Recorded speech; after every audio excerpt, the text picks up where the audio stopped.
Hello, everyone. Welcome. Today is Hump Day, Wednesday, October 26, 2022. I am Solid Blue Sister, and this is My Turn to Talk. Hey, Shelby, how are you? Welcome, welcome. I hope you're doing well. Hey, Minnesota, how are you?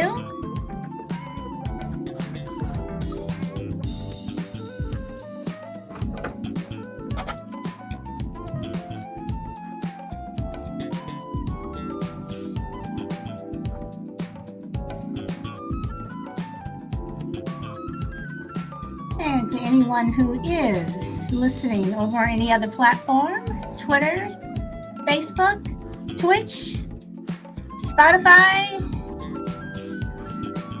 and all the others, welcome.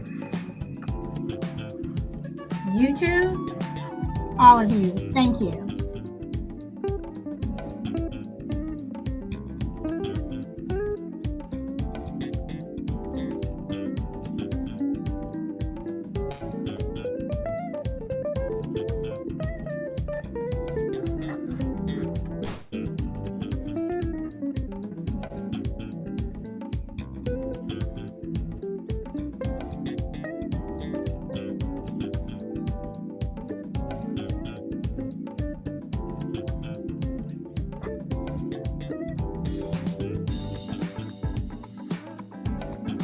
Hey, Angie.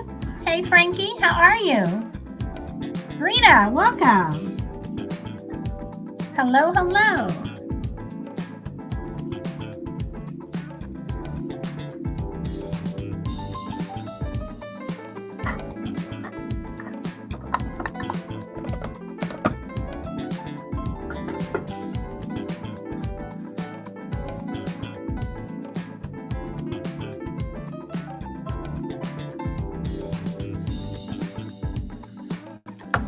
Okay, we're going to get started here in a moment.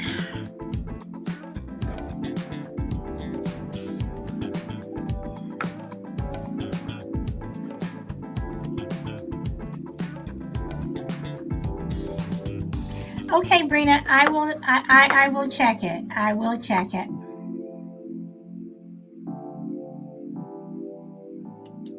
Let me stop that there. I will check it. That's okay, Brina. That's okay. Some of the messages that I get from people, they are very, very long. So I'm sure it's not as long as some would say. But hold on one second, guys. I got a new toy the other day, or a couple of weeks ago. I'm still learning how to use this soundboard, and I added 2 additional monitors. So I'm looking at 4 monitors here. So I'm trying to do a couple of things. Okay, Brina, did you send it to my email or where did you send it? Oh, okay. Okay. I will check that. There's just so many things to check. Before, back in the day, it was just so easy. You wrote somebody a letter or you called them on the phone. Now we have all these platforms. Okay, so today we're going to talk about gender identity. Has society made genders complicated? This has been something that's been on my that I've wanted to talk about for quite some time. Just the other things that seem a little bit more interesting. Let's see. Brina says, right. I don't have any social media. Discord is enough for me. Brina, before I started podcasting, I had no social media. Now it's like I seem to be on everything, checking different things and making comments on stuff and whatever. So, okay. So, gender identity. And again, I say this is an episode that I've wanted to do for a while, especially since we did the transgender show on Friendly Differences, and then we had Reagan back on Friendly Differences, and we did a chat with her. And she's somebody that I really like.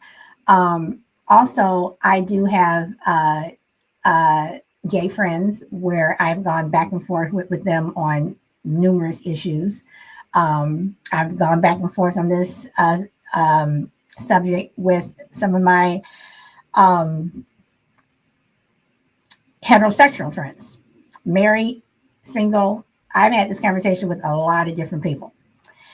And for me, when you say gender identity, you get an application, whether it's for a job, school, medical, whatever. It was straightforward, male or female.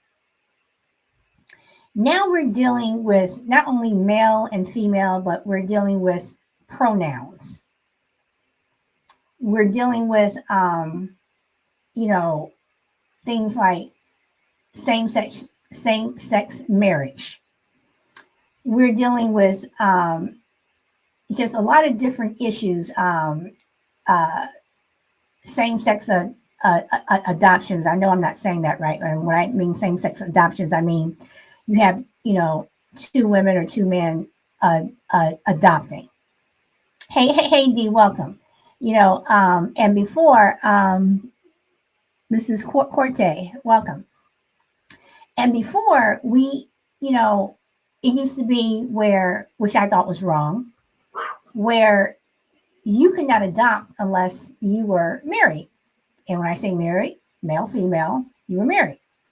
Interracial couples couldn't adopt. If you were single, especially if you were a single man, you could not adopt.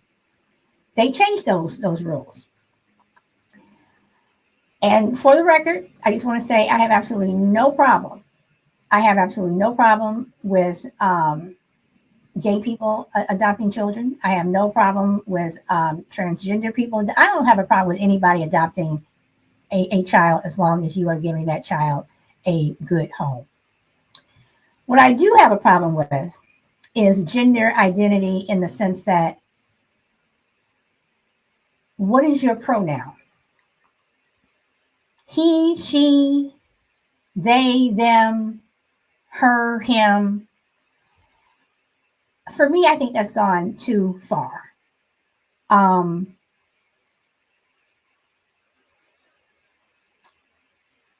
think about when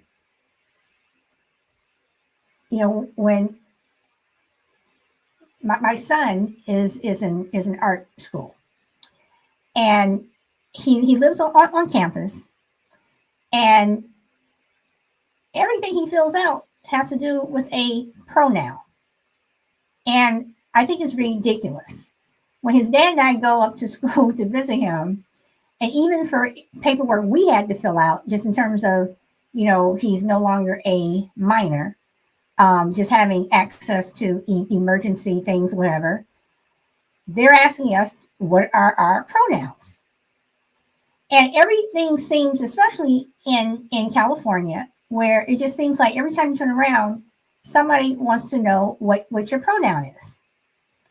And I think that we've gotten so hung up, society, not just California, the entire world has gotten so hung up on gender identity that we're forgetting other things that are more important. Now, forgive me if I just insulted someone, because I'm saying that, there are more important things than gender identity. I do. I think that we have a lot of things that are going on in this world that are more important than a lot of things. But has society made genders complicated, or have individuals made genders complicated? Have certain cultural groups made gender complicated? Have men made it complicated? Have women made it complicated? Have gay people made it complicated? Have transgenders made it complicated? Has heterosexuals made it complicated? Why does it seem like that it's become complicated, when 10 years ago it wasn't, 20 years ago it wasn't, 30 years ago it wasn't? but it's complicated now. So, am I wrong? Or and Brian says, yes, the different pronouns are so confusing. And again, I don't mean for, and I apologize to anyone. I don't mean to disrespect anyone. But I was on a show about a year ago, and actually, it was probably a little over a year ago. And in the chat, somehow I can't remember exactly how the subject came up, but I made the comment that God made man and God made woman. So many people jumped on me on that one comment. So many people jumped on me for that comment. They uh, called me racist. They called me, some really nasty names, whatever.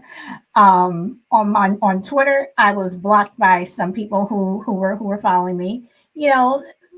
Which is fine.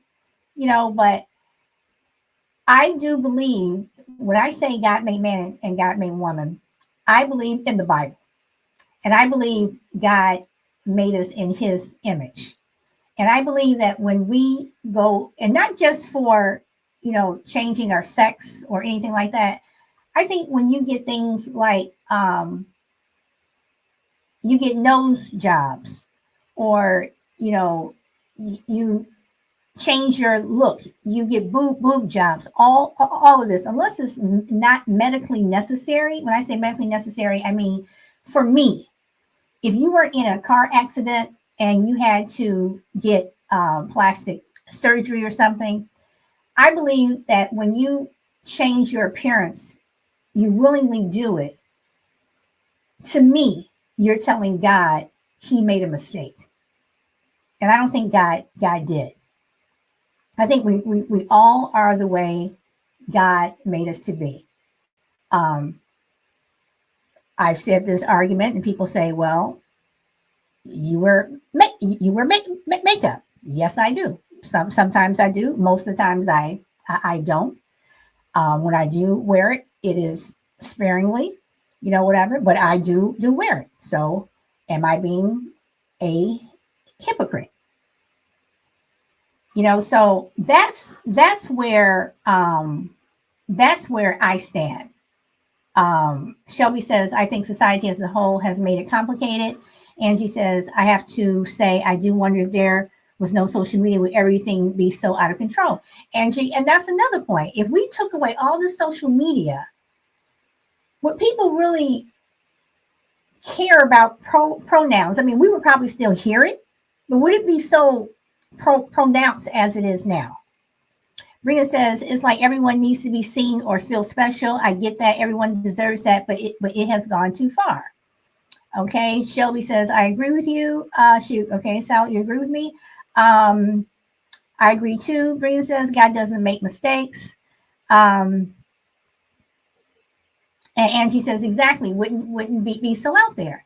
And I don't think God made mistakes. But then when we did our transgender show, and I'm listening to someone, and I'm listening to her story, I'm understanding it, and it changed my mind about certain things. But at the same time, I still have the basic belief that when we change ourselves, I mean, even something like,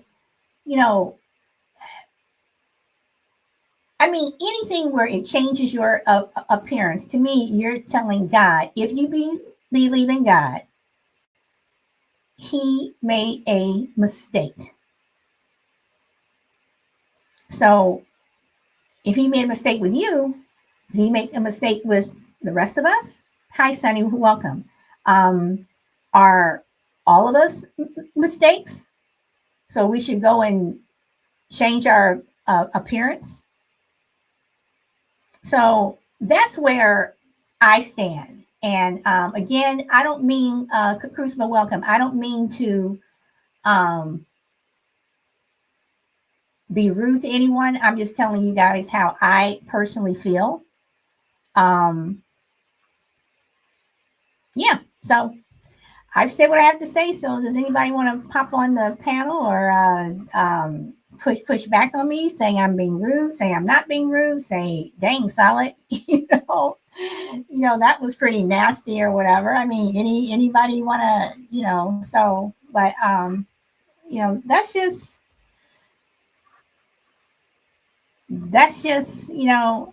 what I think, and to people who do decide to go that route, you're changing your appearance so drastically that you're changing your sex.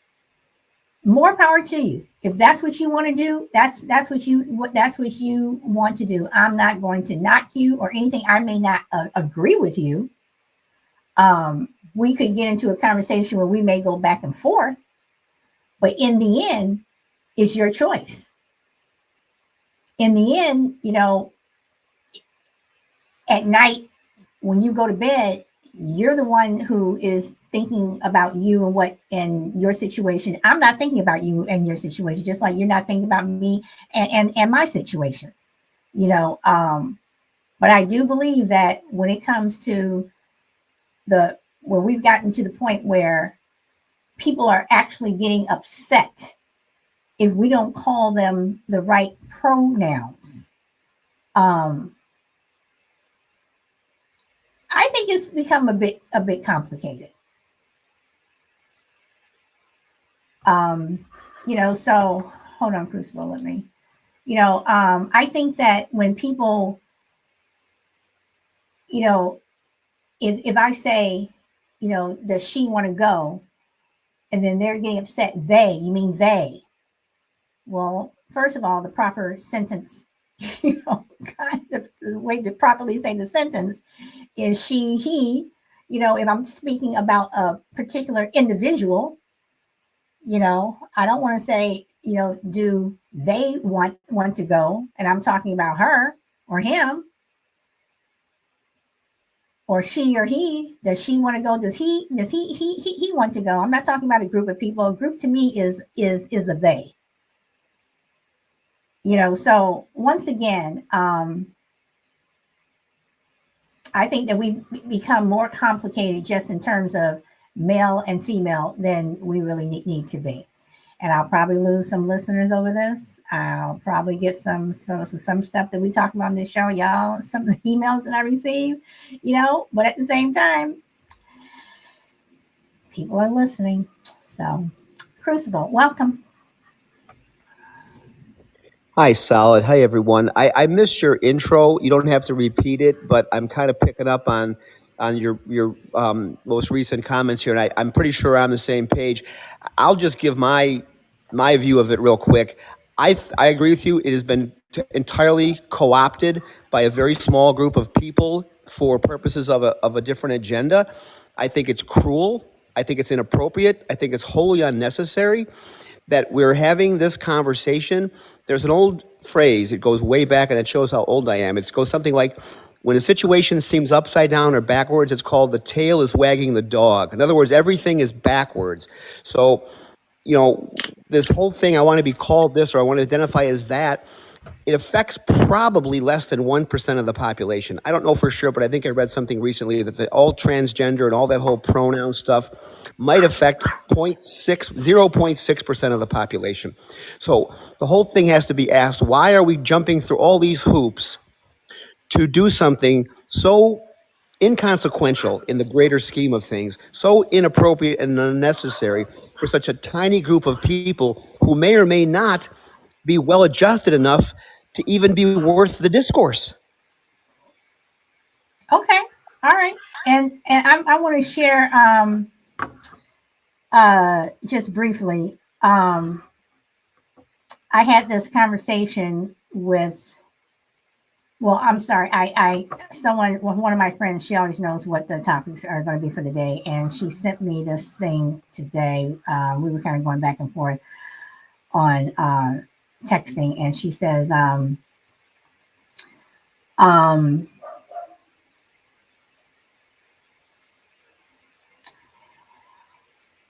when I did my, when when I made a comment about it beginning with LGBTQ people. She says now you have to add plus. She says because there are more. And she says, what kills me is the entire LGBTQ plus community is like 1%, what Crucible said, is like 1% of the total population. And they are imposing how we refer to people.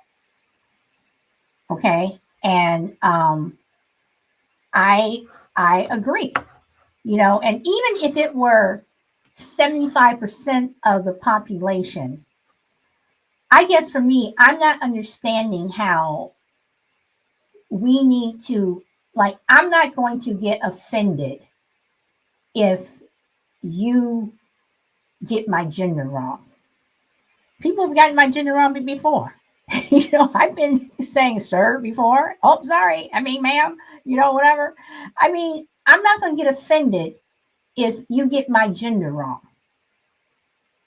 I mean, there are other things that would offend me more.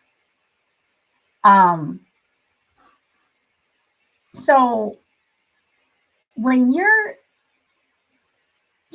they talk about the things that you learn in school. So when a teacher is teaching, when they get to the lesson, welcome, Kimberly. When they get to the lesson in English or language, however you want to call it, where you're talking about pronouns, are teachers now supposed to change the pronouns? I mean, is she and he, does not mean the same?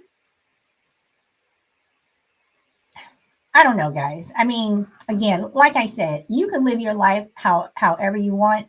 I don't care. At the end of the day, or throughout the day, beginning of the day, it is your life. You do whatever you want.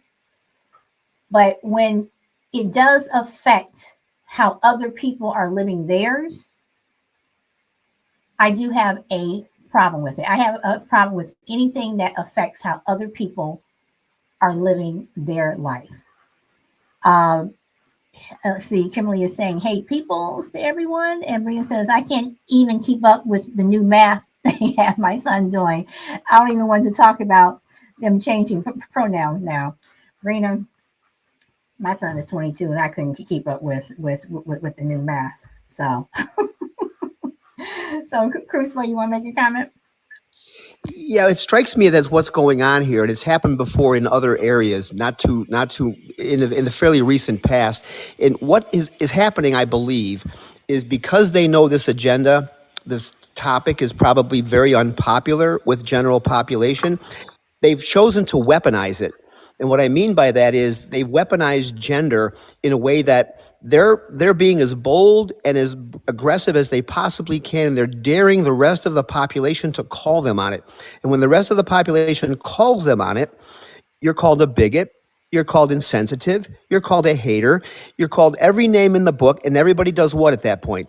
They shut up, and the agenda moves forward. So in my view, this may not be the best analogy, but it is not dissimilar to when you're trying to discipline a child. The child will push and push and push and test boundaries. And every time he gets away or she gets away with something, it files away in the back of the head, I can do this. And the next battleground comes up and the same tactics are employed and the parents roll over and the kid goes, aha, I got a strategy here. And so this, I believe, is what is happening here. It's where do we draw the line? If we don't stand up now and don't lay down some serious ground rules, we're talking about children here. We're not talking about late teenagers or early 20s, I don't think. We're talking about children here. So it is not only a slippery slope, you open that door a crack, these people will kick it open and they will dictate the terms and they will dare you to oppose them. And when you do, they will do exactly what I just said. So that's what really bugs me about this thing. It isn't just about pronouns and about gender. It's weaponizing a topic that is just the camel's nose under the tent, in my view. Okay, but let's take a step back here. But first, let me read what Dee says. Dee says, I think it's largely dependent upon the age of the people that make the identification. I would be interested to know what your son thinks. I believe the younger the person, the more they are affected by their gender identity. People are differentiating between sexual orientation and gender. Yes, Dee, you are absolutely right. And my son, we have talked about this, and he personally doesn't get it. He's like, I mean, we talked about. He's like, Mom, I don't understand. You're either male or you're female. He or she, whatever. He doesn't get it, but he goes to a school that has I wouldn't say half of the school because it's a small school, um, um, but a sizable amount of students there are LGBTQT. He gets along with everyone, but it's not something that he dwells on. It's a conversation we've had, and we have moved on. So, but Crucible, I understand what you're saying. I don't want to make this into a political thing. I don't want to go there, but I do, say society has society made genders complicated. So when you say that people will push and push and push, has society allowed this to happen? Brina says to Shelby, let's see, I need to get a tutor. I was no help. Again, you're talking about the new math. Okay. And Shelby says, yes, they have. And Crucible says, yeah. Okay. I remember when, some of you all may not remember, but I'm old enough to remember when, in my opinion, when a lot of this stuff started to happen with the whole gender thing. I remember when there was a case, I want to say back in the late 80s, where a gay couple wanted to put the other one on their medical insurance. And it went back and forth, back and forth, back and forth. They were saying that they were a couple, they were together. And after a lot of legal battles, they eventually won. Then from there, it catapulted to where we are now. So let's forget about them pushing and pushing and pushing. The way Crucible said, they push, they push, they push. Let's look at some of these things then. Should things like medical insurance only be for your children, your husband, your wife, and that's it? It shouldn't be for anything else. For all these other things that are out there, should it just be for, if you get pensions or something, it's only for you, your wife, your husband, your children? Should it be any other group? When people die and they leave money, should you be able to leave $50,000 to your dog? I mean, because in the end, is the dog really getting it? I mean, seriously.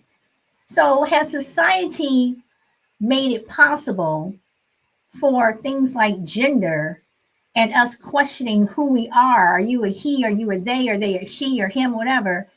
Is society doing it because we've done it with so many other things that we have allowed? So what do you do? Do we go back and we rewrite everything? If you allow this group to do this, then shouldn't that group be able to do that? Well, wait, you're allowing this group to do this, and how come this group can't do that? Isn't that basically what we're doing? So how much has society complicated things as opposed to a particular group? How much has society allowed a lot of things like this to happen as opposed to a particular group? Let's see. Thank you everyone for liking the show. Shelby says, I wouldn't put it past to leave money to a dog when there's children identifying as cats and dogs. You know, and Shelby, you're absolutely right. Um, and Rita, I read that same story about a girl in Australia that identified as a cat. So when we're, it's not like you're saying I identify as a cat, I identify as a dog. People are actually going to court to make it legal. So if it's illegal, then that's a game changer. And then Brina says, I can't, I just don't get it. So again, I come back to, has society made genders complicated? So I'm not talking about a particular group, but I'm saying, has society made it complicated because we have allowed it to happen? Crucible? Yeah, I think society is probably responsible. And let's face it, we are society. I'm not pointing the finger like I'm not part of it. I'm part of society. We all are. But look at all the things society has facilitated over the past 20 years that have not been positive for us as a population. So I think society owns a big chunk of it. And I also believe, as a free society, people over the age of 18 should be able to identify anything they want to. If they're a cat, if they're a dog, if they're a man, if they're a woman, I don't care what that is. It's a free country. The problem I have in the quote unquote society is when we get into laws and rules and mandates and forcibly making people do things that's against their will or against their values or their beliefs. So when I say they're going to keep pushing and pushing and pushing, there is, if for a popular agenda or a popular topic, they wouldn't need to do that. There would be lots of people coming out and saying, yes, yes. Whether this belongs in the mental health category or not, I'm not really ready to go that far yet. I'm not going to say that people who are gender confused or are conflicted are mentally ill. I don't believe that. I do believe there are some issues going on there that need to be probably addressed or treated. But if you want to identify as something that's outside the norms of what we typically look at in society, you know what? Go for it. But don't pass laws and don't make rules and don't dictate that the rest of us either accept it or we're somehow on the outside looking in. Because what we've been led to believe, whether it's the media or the people who are propagating this, is that everybody's on board, when in fact I believe statistics will tell you the opposite is true. So you get this kind of brainwashed thing that sets in, and nobody wants to be the one that stands up and said, well, wait a minute, because we've been led to believe everybody's on board. If we're not on board, something must be wrong with us. So I think there's a propaganda campaign going on right now that's leading people to believe this is a much more popular topic than it actually is. The devil's in the details. You want to do whatever you want to do after the age of 18, go for it. Under the age of 18, keep your hands off. Okay, I have a comment to make about that. I'm gonna read what Shelby says first. I think a lot of this, I think a lot of it is the fact that people love conflict, and if they can create it, and this is the way they'll do it. Okay, so Crucible, you said a lot there. But isn't gender something that we as a society should have anticipated coming down the pike like 20 years ago? Shouldn't we have anticipated this with all the other things that have happened over the years? And again, I'm not going political, guys. I'm trying to tie this together. When you have things like women's rights, voting, civil rights, um, you know, interracial marriage, whatever. Is it just that it's time for this to happen? And in another 20 years, we'll have something else that this will be like in the past. No one will care what pronouns are, and we'll be arguing about something else. So is this something that we should have foreseen? If you understand where I'm going. No, that's a good observation, Solid. We should have seen this coming, but I don't. I think there are so many forces that are allied, on these kinds of things that I don't think it's possible, even if we saw it coming, who wanted to stop it? You make an interesting point about interracial marriage. Nobody blinks at that anymore, although there was a time 50 or 60 years ago where it was very, very taboo. But I would have been, I'm not saying opposed, but I don't like the government getting involved in our personal lives. I might not have been on board with a law being passed saying something about interracial marriage, that the law was somehow going to supersede people's individual choices or something like that. This is kind of where I'm going with the society thing. Yes, we should have seen it coming, but even if we saw it coming, you have to want to do something about it. You have to want to see it as and I'm going to use the word that might be unpopular, the threat or the potential threat that it is, and address it accordingly. But we didn't do that. If people did see it coming, they were awfully silent. Okay, and then again, I say, well, so when you say individual liberties, we live in a country where you have one group of people who think that individual liberties are being taken away. You have another group of people who think that individual liberties are being taken away, but they see those individual liberties completely separate. They don't agree on what those individual liberties are. So let's look at interracial marriage. So why was society so concerned about interracial marriage that they had a law that is still on the books in some states? I mean, even though federally it isn't, but in some states, and some people even want to bring back a law condemning interracial marriage. Why is it such a threat to people if people who are not of the same race get married? Why is it such a threat to people? And I'm playing devil's advocate here. Why is it such a threat to people, to some people, that two men are married, two women are married, two men are adopting this child, two women are adopting this child? Why is it such a threat? Why is it a threat that an interracial couple is adopting this child? So when you start looking at individual liberties, do we even have any?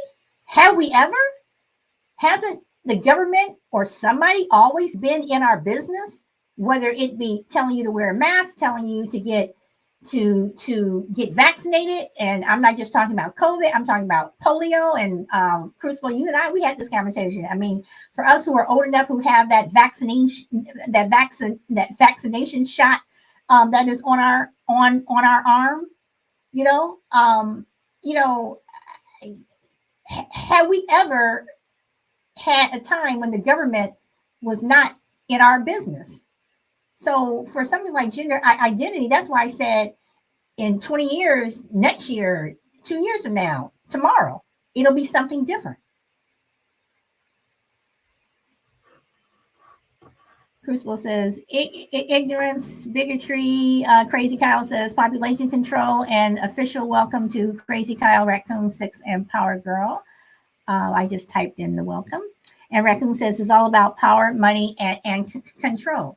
Okay, so if it's all about power, money, and control, then should we as a society just look at it and say it'll never stop? That we can complain all we want to?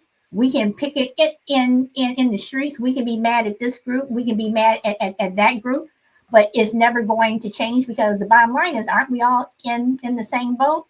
Raccoon 6, welcome, and welcome back to my show. Hi. Hello. Yeah, I just got in. I was doing a little work. Something we have to remember more than anything else, that people can identify as a cat, a dog, a horse, male, female, anything that they ain't. And you should just go ahead and say, okay, whatever. But it all comes down to they started this crap up to victimize people, to make people who feel secure in their own life to weigh down on the guilt that these people are trying to throw at us. I mean, I keep a bag of cat litter around here just in case I have people who come by that I don't really know. I don't want them peeing on my floor. If they make themselves out to be cats, I have a litter box ready for them. All I got to do is pour it in there. But I don't really care. I mean, we should be looking more at the fact that we're all Americans, we're all humans, regardless of skin color, culture, and creed. Because there's only one race on this planet, it's the human race, and God give you the sex that you are stuck with. No matter what you do, you're still going to be that sex you were born with. Now, every now and then, one in a million or one in a billion will be born with both sexes. Mm-hmm. That's very, very rare. That's like waiting for the moon to turn, I don't know, pink. It ain't going to happen very often, and nobody's seen it yet. But we all need to just get along, regardless of what you want people to identify you with. Then, okay, if they decide that they don't want to identify you with what you want, well, if it hurts your feelings, well, tough. Life is hurts your feelings. That's why you're here. We're all here for a test. And that's all it is. Life isn't nothing but a test of ups and downs. And how you go about it and how you come out in the end is how you're going to be judged. Okay. All right. So then, Raccoon, then let me ask this then. Do you believe that because you identify as a cat or as a dog, um, legally that should be okay? No, I don't think it should be okay.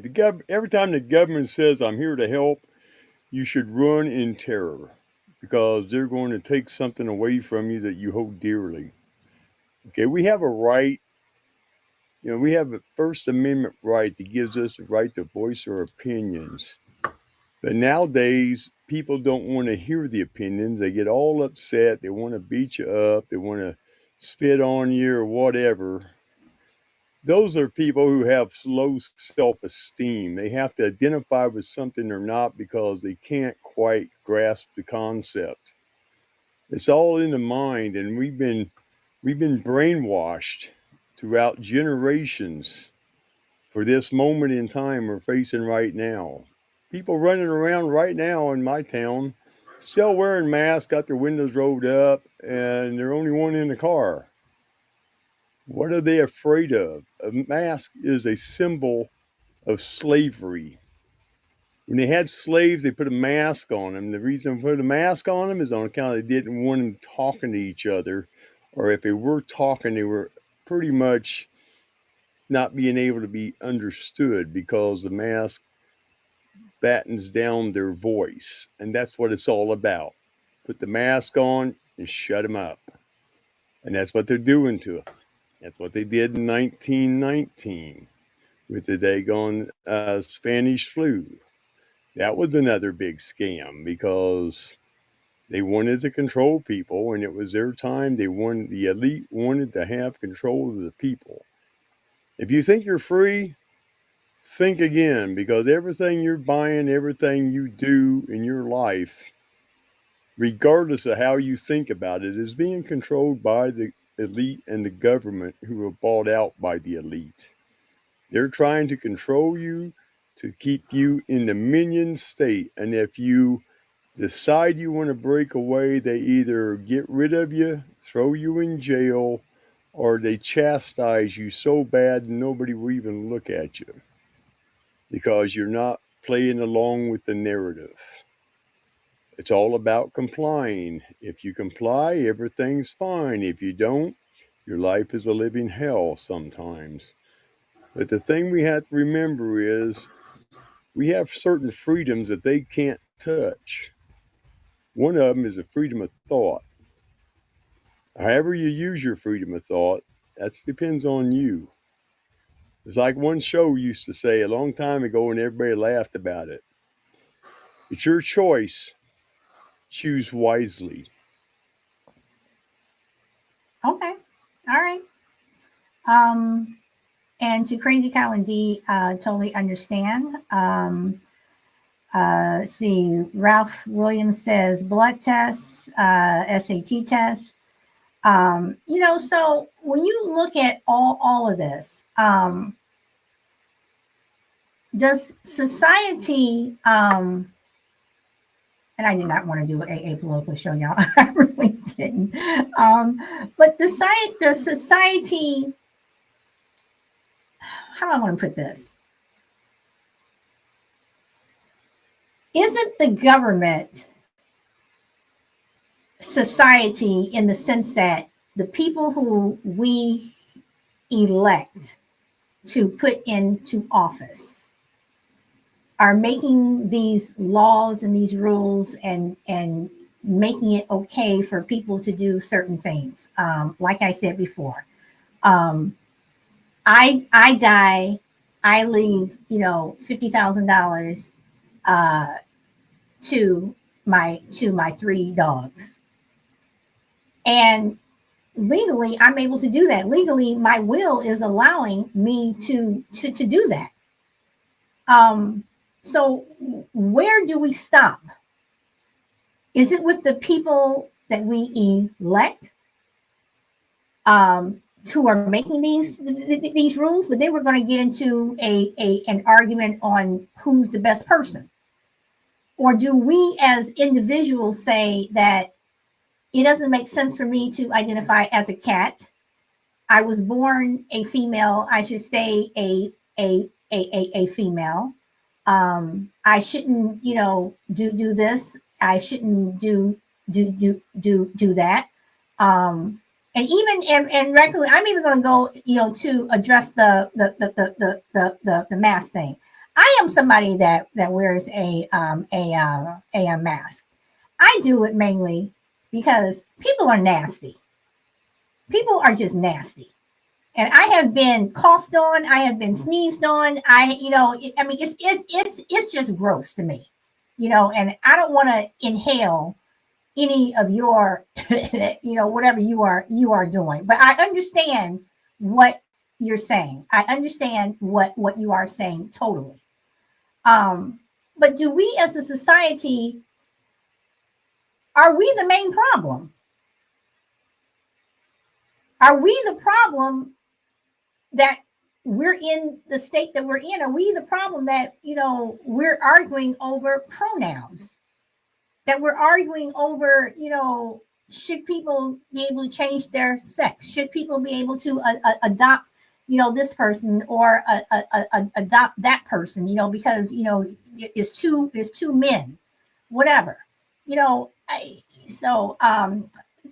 I'll go to Crucible first, and then Raccoon, I'll go back to you.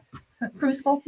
Yeah, the society has its fingerprints all over this thing. I mean, I don't think most people have a problem, and I'm saying most people, I'm sure there are pockets where they do, that if 2 men want to adopt a child, 2 women want to adopt a child, 2 men want to get married, a black and a white woman, I don't care.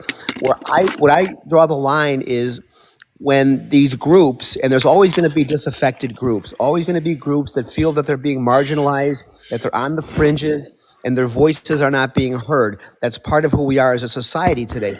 But we've become so timid as a society, kind of a little bit to Raccoon's point, that we are terrified of speaking up and speaking our mind, even when we are in the right. So as long as we're not discriminating or making laws or rules that prohibit certain groups of people from doing things, I don't think most of society gives a flying fig what people do behind closed doors. But generally speaking, when the disaffected are looking for a voice, even if they're 1% of the population, it doesn't end there. They want something else. There are certain rights, certain laws. It's not about what we do behind closed doors. It's about how you look at me and treat me when I'm out in the world. And that's where I think we are getting into slippery slopes and difficult situations, because it goes beyond what you're doing behind closed doors. They don't stop there. So I do think Raccoon makes an interesting point, and you make an interesting point, Solid. Most people don't care. It's when it tries to get extended beyond where it should be is where we as a society are conditioned to shut up because we don't want to be the one person, aha, I knew you were a racist. Aha, I knew you were a bigot. I knew you were a homophobe. Nobody wants to take that chance. People lose their jobs over stupid, silly stuff like that today. So I'm on board with certain provisions of what the LGBTQ plus community wants to do, but it has to be within the confines of what makes sense for the rest of society. Okay. And welcome, Ralph William, and welcome, Grit. And Shelby says, I don't care either, but I will not force my religion on them. So do not force your lifestyle on me. Well said. And Raccoon, I am coming to you. Hold on. Kyle says, yep, this is our problem because the logical system has gone to crap. 2 + 2 is 4. Okay, show me how you're right. 2 minus 2 equals 0. 1 + 1 + 1 equals 4. But then even the math is questioned. Very, very good point. And Common Core, Common Core. We won't even talk about Common Core. That's a whole different topic, Kyle. Okay, Raccoon. Okay, something that people don't realize is our societies around the world, and here in America especially, are morally bankrupt. We teach our kids things that they shouldn't. Kids are kids. They should go out and play. They've been basically transformed into sedentary lifestyles for most children. Not all children, but most children. I mean, when you're in the city, you're afraid to let your kid out because you might get picked up, it might be beat up, you might be kidnapped. Who knows? But we don't teach kids anymore about respecting things. And one of the things to respect is individuals. If you don't have respect for an individual, if you're the one that goes and spits on somebody or wants to fight them, then chances are you're weak-minded. It's only when you have to defend yourself that you're called a racist. If somebody comes up to me in this town and probably 70% of us people here are Indians, they'll come up to you and try to intimidate you. And I've sat down with a lot of them. I've been on the street corner talking with a few of them. I give them a few bucks every now and then when I feel I need to give them a few bucks. And sometimes I'll buy them a lunch and I'll make them eat it in front of me so they don't sell it to their buddies to go buy beer. That's not being racist. Okay, that's helping your fellow man. And we don't do that anymore. We don't show anybody what their potential is. We want to form our own little government and tell them how we want them to be. Now, I mixed here with several different cultures in this little town I'm in. Most of it's Native American, 2 different tribes, sometimes 3 different tribes, depending on where the people come in from out of town. But I never have to worry about walking downtown in the middle of the night and getting beat up. Because they all know I'm too old to take a butt whipping and too young to run. I'm going to take them down as best as I can, and they know I all carry. And they said, well, you're afraid of something? I said, no, this is for the guys who might overrun me, and I'm not going to let them do that. I'm not going to bow down to nobody. I won't bow down to a politician. I hassle politicians. I make it my life's work to hassle politicians into exposing themselves to the locals. And I've been banned from going to county council and city council meetings because I ask them questions nobody wants to step up and ask them. They haven't been down those rabbit holes. They all sit there and go, you need to watch yourself, man. You're going to get in trouble. I said, man, I was born in trouble. I don't care. They can't throw me away, and they sure the hell ain't going to eat me. So they'll just have to put up with it. But we have to get back on track because we got kids running around right now thinking that they should be, we're talking little kids. They should be little porn star dancers on a stage somewhere because it's being infiltrated into our school systems. they're taught that you can be anything you want. Yeah, you can, but you can't change anything that you want. Some things are unchangeable. And people don't realize that people who want to change their sex, whack off their junk or whatever, they have the higher suicide rate than veterans right now. And that's pretty daggone bad. Suicide rate for veterans is like 20%. And they're popping off all the time. But transgenders are really, really whacking themselves off. They're going out here and jumping off of buildings and cars and doing all kinds of weird stuff because they have figured out they've been lied to, but now it's too late. And we have all this trash that's been thrown at us with laws. Oh, you must do this, you must do that. The only problem is the people who write these laws, those laws do not pertain to them because it's laws for thee, but not for me. You can insider trade if you're a politician, but you can't if you're a private citizen. You can speed and be drunker and crap and say, oh, I'm going to a political rally. And if a cop stops that politician, that cop will either get fired or sometimes, with enough pull, he could be sent to jail for doing his job that he's sworn to do. Okay? We have moral corruption here in the United States. We got the largest amount of porn on the air. The United States has a handle on all the porn. Okay? We have all the drug problems en masse that most countries don't put up with. So you're not doing those drugs. And they'll take care of it. But here we've been fighting a drug war since the 60s, since the hippie movement. I know I'm probably making a few people mad. Since the hippie movement started a big craze of doing drugs all the time.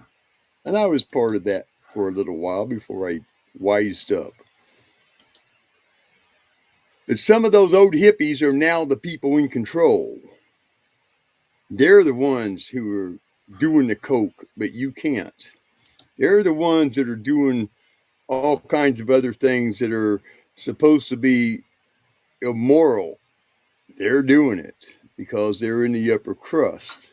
Down here in the bottom, they don't care about you. You're just dirt on the bottom of their shoes, and all they're going to do is wipe you free of them when they get their re-election done. And I tell people, if you're going to vote for somebody, research this person. Find out what their hobbies are. Find out what they do in life. Find out what their history is in voting in any politics they've been involved in. Find out what corporations or what schools they were in. Find out what clubs they belong to. It's very important because I was involved in a few clubs that I left just for the simple fact I seen the corruption involved in it. And I said, no, I'm not doing this crap. And I tried to bring it forward to people in private, say, hey, man, you got to watch this. Here's what they're doing. And they called me ignorant. They called me stupid. They called me a conspiracy theorist. Well, guess what? Conspiracies do come true. And people need to wake up because of the fact that it's our life. It's in the hanging. They want to eliminate 90% of the world's population, and they're saying the next pandemic is going to be worse than the first one. The first one wasn't nothing. It really wasn't. The flu kills, on average, in the United States, 189,000 people a year. And what is the flu? It's a coronavirus. They just upset the apple cart when they started blasting it on the news and telling people that they're going to die if they don't take this vaccine, which is killing them.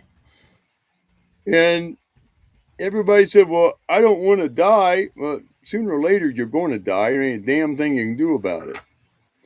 And all the success you've had in the world that you want to hang on to, just remember, Rarely do you ever see a U-Haul behind a hearse going to the graveyard. Okay, Raccoon, you said a lot, and there's a couple of things that I want to say to what you were saying. Let me catch up on the chat first. Let's see. Okay, Frankie, thank you very much. This is a good conversation and topic. D says to Crucible, I think that they would make the same point. I agree. Crazy Kyle says Jordan Peterson said it that when an offensive word is challenged, we should go challenge, except. Wait, hold on. Let me read this again. Jordan Peterson said that when an offensive word is challenged, we should go challenge, accept it. That's how most leaders are born. But what leader they become is up to them, and they better be for the good leader. Let's see. Crazy Kyle says my sister has almost been banned on social media. Brian says, yeah, these kids are exposed to way too much sex. Okay, Kyle says, well, most of the cops have backed down from their spots and let the government handle this, but they didn't quit his job or get tossed in the brink. D says the suicide rate isn't going on in isolation. People many times commit suicide because they are treated by other well-doing people. Kyle says on Earth, the first pandemic was God's plague, then the Black Plague, then so forth. I agree. D says my dad aunt who had COVID-19 would say differently. And D says, sorry for your loss at that time or recently. Okay, everyone also, as always, thank you for liking the show. D, I'm not understanding what you mean by when you say your aunt had COVID would say differently in terms of, are you referring to what Kyle said in terms of the first pandemic? Because we have had a lot of pandemics throughout time, a lot of them. So, okay, and something that Raccoon said, he said that, our school system, are, teaching kids how to be pop stars, whatever. But again, that's when I go back to society. How much are schools doing damage as opposed to what parents are doing?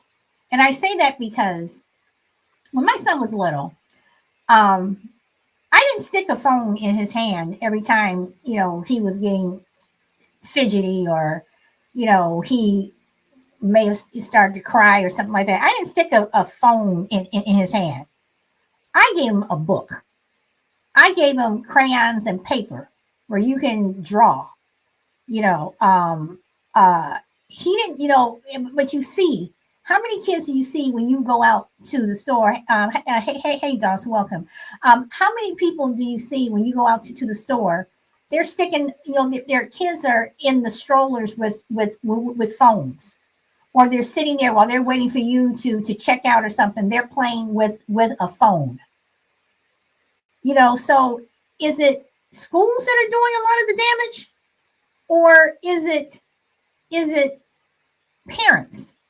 Is it parents who are allowing their children to change their gender, or is it society? So how much does society, how much do schools doing damage as opposed to what we as parents are doing as damage, or we as society? And even when things that we believe in, what are we teaching our kids?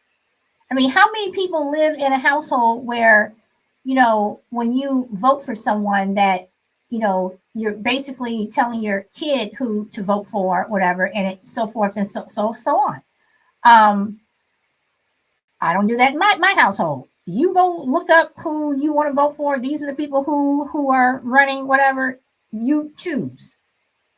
So how much is it our fault as opposed to school. So are schools telling kids to dress up like the Kardashians, or are we allowing our kids to watch TV shows like the Kardashians? I think So the answer is both.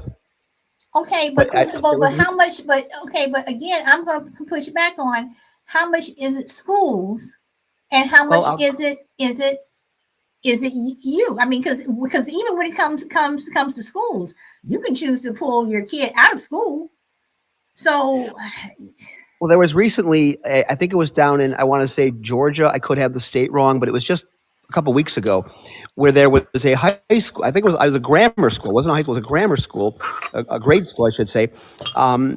Middle schoolers that there was a drag. They wanted to put on a drag queen show in a school for kids under the age of 14. And it wasn't just men dressing up as women and dancing around. They were pushing an agenda. They were talking to students about questioning their sexuality, putting things in their heads that may not have been there. Kids are already confused enough about things at that particular age. wait, hold on. You're saying that the school was questioning their gender? No. The school sanctioned the show. It was a drag show, and the drag performers were the ones saying it's okay to question your sexuality, it's okay to question your gender, it's normal, blah blah blah. And I think either the show went on and um, they pulled the plug on it halfway through, or it never went off once parents got an idea of exactly what the content was. So to answer your question, yes, the schools are aiding and abetting this stuff. And don't want to get into a political thing. I get it. This particular topic, when it comes to the schools corrupting our children, is just the tip of the iceberg. Okay, so question for you. I'm playing devil's advocate here. I'm a push back. So how do you allow your child to be in a play and you don't know what it's about? We saw it during the COVID lockdowns when the students were doing Zoom calls and the remote learning was taking place, and parents were at home working. All of a sudden, they got a little bit of a glimpse into what was going on with the curriculum, and we all saw what happened from there. So it's not unusual for parents not to know. No, Crucible. I'm going to push. I'm going to push back on you on that one. Having homeschooled my son from 5th grade through 12th grade. And I get the online thing, whatever, but you know the curriculum. You should know the curriculum just as much. Okay. Okay. Well, the point is not the curriculum. The point, how did it get to that point? Whether they knew about it or not, why was it even being planned? Okay. So once again, I say, how do parents know or not know that this is going on? The teacher has to put out a lesson plan, or if they say we are going to put on a performance, whatever. I did the online school plays and what have you. I always knew what was going on, what they were going to talk about, and what the topic is. So yes, I understand partially what you're saying about schools, but at the same time, you as a parent, whether you're working or not, how do you not know that your child is involved in this type of lesson, play, whatever? So I have to go and say that's more the parents, more so than it's the school. Okay, I would respectfully disagree, but okay. Okay, all right. See, Kyle says to Dose, do Earth is broke and a nuclear winter for an Earth reset would be so bad. Kyle have said many times that God needs to just end it all and start over. Dose says, make sure you wear some cool sunglasses. See, Minnesota, thank you for the gift. Let's see. The good state of Virginia disagrees with you. Hey, that is fine. But again, having and then another thing that I'm going to say this. One reason why I am so strong about what I just said was I have always been an involved parent. My husband has always been an involved parent. We know what is going on or knew what was going on when my son was going to a brick and mortar school and when he was homeschooled. Always knew what was going on, to the point where we were told, could you all back up just a little bit, and even now with my son in away at school, I still know what is going on. I was raised by two parents who knew what was going on with our lessons, schools, teachers, everything. So I'm just one of those involved parents. And I've seen the parents who have said, well, I didn't know this was going on. Well, we got this, your kid came home with this, and this is when we were going to brick and mortar school. Well, your kid, they sit around this, and this is what it is.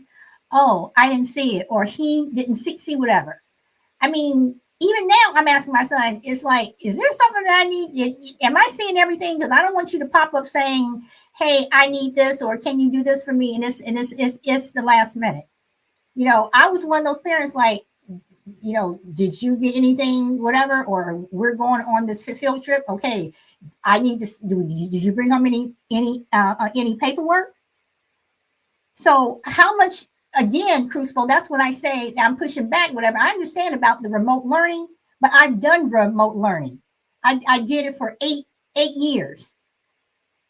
So, and I understand that a lot of parents were thrown into remote learning, whatever, but as someone who homeschooled, knowing what's going on and asking for a lesson plan and finding out, well, are your kids doing, and just asking questions, it's not that hard. Crucible? Well, I just think that, well, as I'm recalling this now, I believe the parents did get wind of it. I don't know that the show, I forget if it came off or not. I'm fuzzy on the details. I apologize for that. But once people got wind of it, they got involved immediately. So I guess where we're probably differing here is parents have a responsibility. There's no question about it. But why would the school even have sanctioned the idea in the first place for the parents to even have to weigh in on? That would seem to be a non-starter for the administration or the principal to go, whoa, whoa, whoa, whoa, whoa. No way, Jose. It's not happening on my watch. It would be a non-issue. So we were kind of putting the cart before the horse. Before the parents were to be involved and aware of things, there had to be a concept or an event planned in the first place. Okay, Why did true. it even get to that point? Okay, true, and you're absolutely right. But I'm also going to say, is this something that the kids possibly could have planned and they just started doing it, and then everybody was like, wait, or was it something that the school did say, yes, you can put on a play, but the school thought it was going to be whatever, and it turned into whatever? I think these kids are way, way too young to have any exposure, any reference point whatsoever to that lifestyle. Okay. I don't think the kids had anything to do with it. They're too young. Okay. All right. Okay. And Kyle wants to pop up. Kyle, you have the mic. Hello. Hello there. It is on both ends of the, of the sword, should I say? But to bring it down and to like the ultimative, parent, must always be there, to see what's going on. I do believe that 120%. I do believe that. How should I say? My mom and dad. How should I say? If my dad was off, me and him, I was like 8 or 9. I'd be watching History Channel with my dad, and that I ain't lying. I learned a lot just watching History Channel with my dad. Yeah, it might be programming me in some way, but it taught me how to question everything. It did. Like I'd be like, if everything's so peaceful, like I just said on the comment, if everything is so peaceful, why is there so much war going on? Come on, please enlighten me. I would say that to my teachers, and they'd be like, "No, that's a topic we can't." I'd be like, "Yeah, exactly. If you can't answer me, then don't bring up this. It has, it's nothing to me then."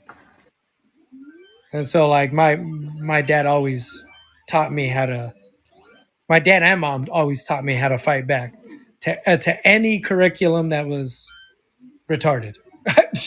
So yeah, my mom and dad taught me that. And now I'm gonna teach that to my son. I'm gonna show him when he's of age, like 10 or 12. If he's home, he's gonna watch, war movies with me because that's what kids do. They sit there, movie night, and when whatever questions they got, yeah, you answer them.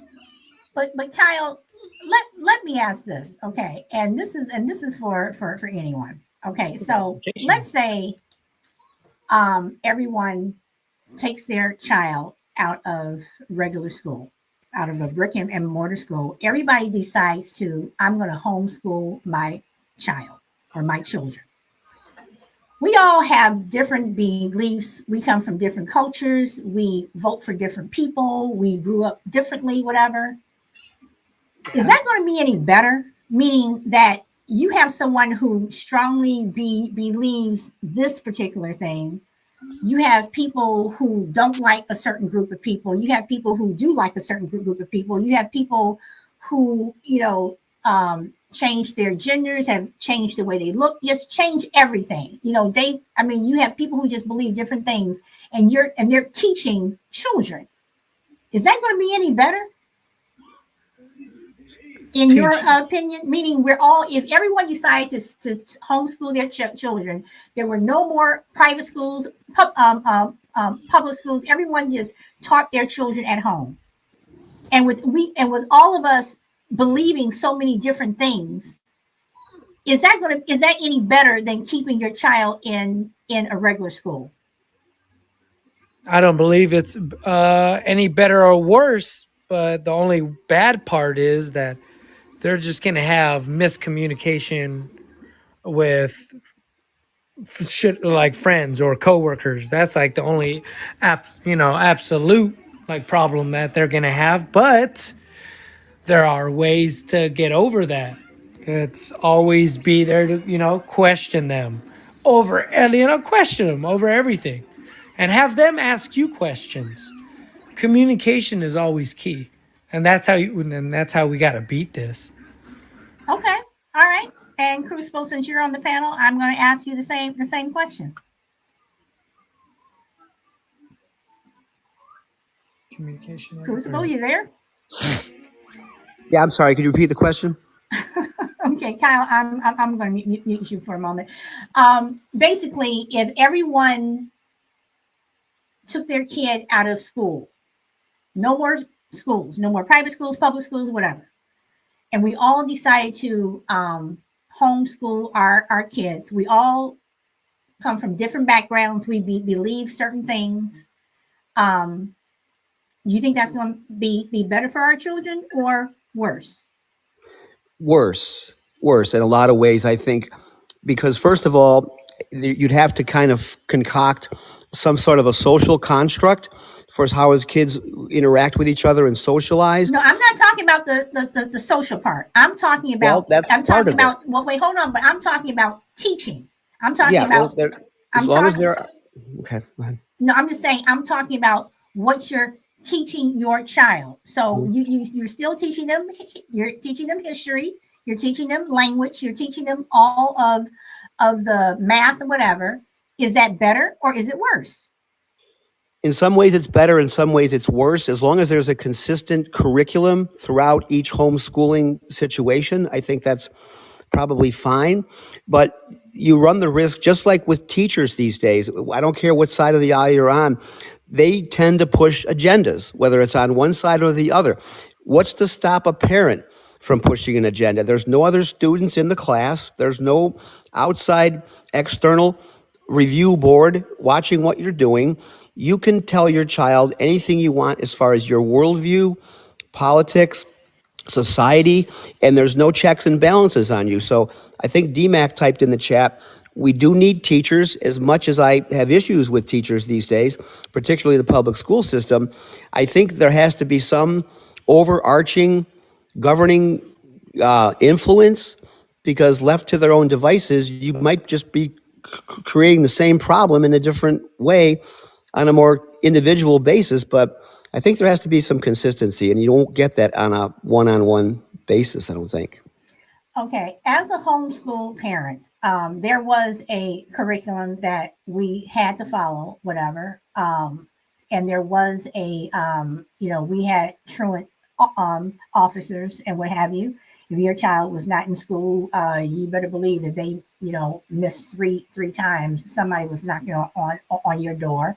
They did have to test at the end. Well, actually, they tested twice a year. And in terms of the social part, never had a problem with social part. We did more social stuff, I think, homeschooling than we did in a brick and mortar school. But Crucible, you're kind of making my point because, and Dee, I understand what you're saying about we need teachers, but when not even if you're not homeschooling your child, just raising your child, we are in some way teaching or telling them what we think, what we believe. Don't play with that kid down the street because they look different from you, or don't do this, or you should do this and believe this. There are parents that do that. So I don't know. I don't know. It's a difficult. We are on a slippery slope, and I think that younger children are more in tune with what's going on than we'd like to believe. I really do. Because some younger kids are saying a lot of things that they shouldn't say. And I think a 14-year-old putting on a school play like that, I think that they're aware. I think children are aware of a lot of stuff. So guys, I'm going to wrap it up. I'm going to give some last words here. This has been a really good conversation, guys. Tomorrow's Thursday, so we're having a fun show. We get into the weeks Monday through Wednesday, but Thursday's my fun show. So, Kyle, I'm going to start with you. Do you have any words of wisdom you would like to impart to everyone before we go? Nah. Nah. No? Okay. No, that was easy. Crucible, you have any words of wisdom? Always. I think what's going on in society, we are reaching a tipping point, and I think this whole transgender thing might be that tipping point. I think it might be the issue that finally has us stand up as a society and say, okay, we've come a long way. We're open minded. We're tolerant. But we've got to draw some lines in the sand and say, no, we can't go any further. So I think this might be that time. I do think this will blow over. There will be other issues to replace it. But I think when teachers or counselors or parents are having these conversations with their children about sexual orientation or gender, they need to have both sides of the conversation. It can't be, it's okay if you want to change genders. It's okay if you want to use this pronoun. They should have a more in-depth conversation about the other side of the equation. Why are you thinking that way? Have you thought this thing through?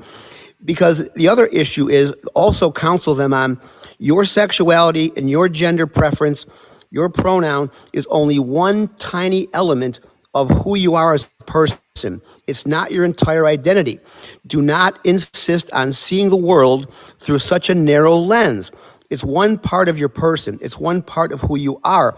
And if you insist on making the world evaluate you and judge you wholly based on those things, you're really going to set yourself back and really miss out on a lot of things, and your voice will not be heard the way you think it needs to be heard. So I think that needs to be preached very, very consistently. Don't get so hung up on your sexual preference. You're 15 years old. There's a lot more to you and your life than just that. Okay. And let's see.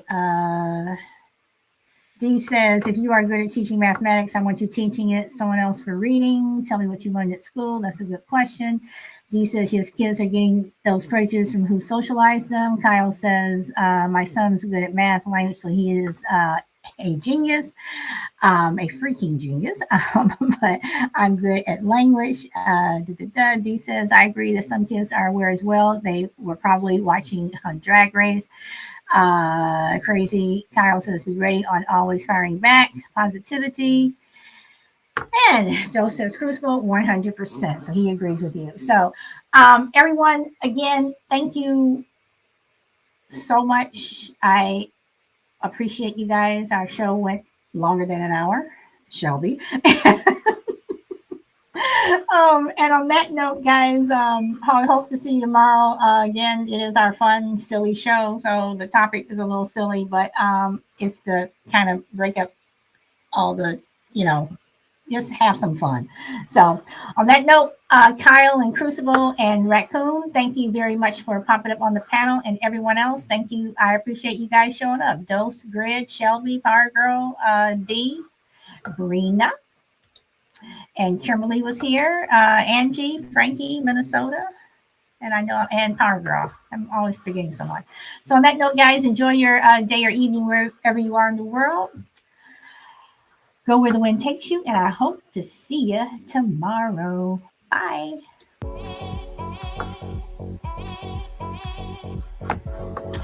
And thank you guys for liking the show. Oh, and then also I want to say, in terms of transgender, guys, I really hope you guys check out the show that we did on Friendly Differences with transgender. I really thought that was a good show, mainly because of our guests that we had. We had Michael Key was a guest, and we did have a transgender by the name of Reagan, and we did another show with Reagan. But check it out, because it changed my opinion somewhat. And we asked her back again for another show. And Brina, I will check your school report when I get off this show. Thank you, Dee. Thank you. We don't have a second part, Brina. What we have is we just asked Reagan to come back just to chat, and we were just chatting about different things. We're just hearing her talk about other names. Shelby, the name of the song is You Are Everything, and I can forward the track to you.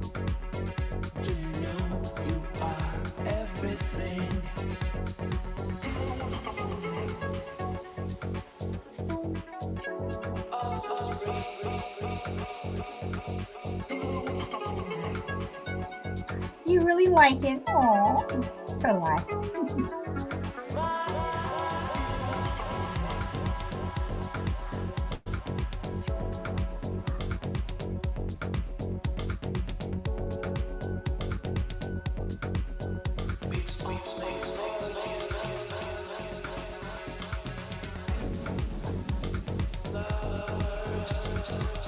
And everyone over on all these other streaming platforms, thank you so much for tuning in. And guys, thank you. You guys are starting, my YouTube channel is picking up, so I appreciate it.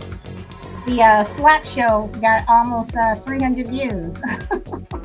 Not 1,000 like a lot of people's, but I'm happy. I'm happy with those numbers. So thank you guys.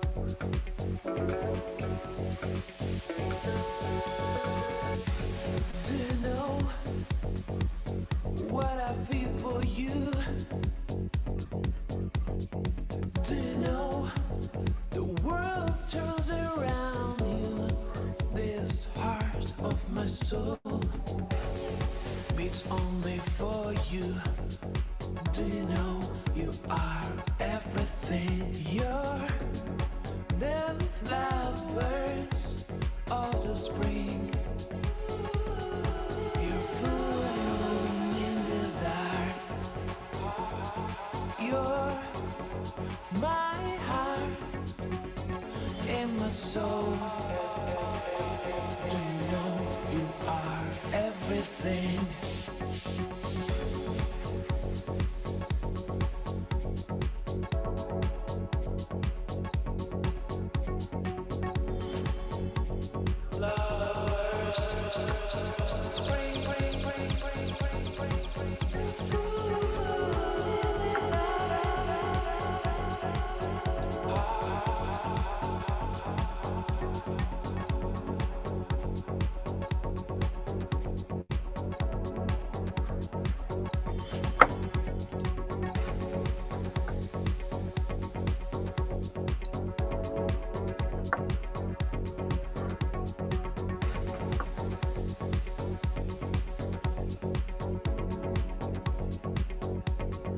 Do you know you are everything?